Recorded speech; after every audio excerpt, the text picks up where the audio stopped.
O'zbekiston Respublikasining Jinoyat kodeksining 168 3-G bandi 242-moddasi, 243-moddasi, 177-moddalar va bir necha yana moddalar bilan 8 yil muddatga ozodlikdan mahrum etilganman.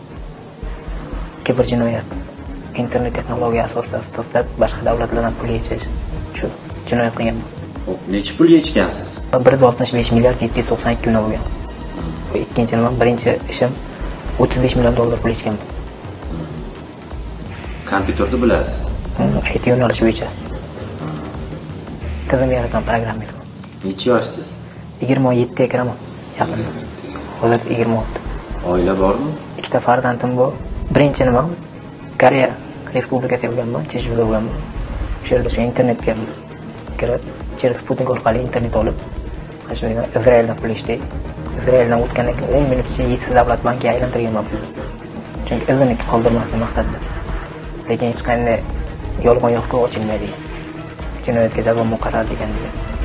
Va bu topildi. Pullarni nima qildingiz? Davlatlar Shveysariya banki, Belgiya, Polsha, Koreya, Izrael, Bryusselga qaytarganman. Через nima orqali? Shu vizam orqali aeroportdan Turkiyadan qaytdim Rossiyaga. Rossiyadan o'zi Facebook qidirgan ekan, O'zbekiston zapros bergan ekan. O'zbekistonga kelib jazo muddatini o'tayapman. Hozir to'rt devorgacha o'tirib, har bir kun, har bir soat, har bir daqiqalar inson uchun qanchalik qadrli ekanligini to'liq tushundim.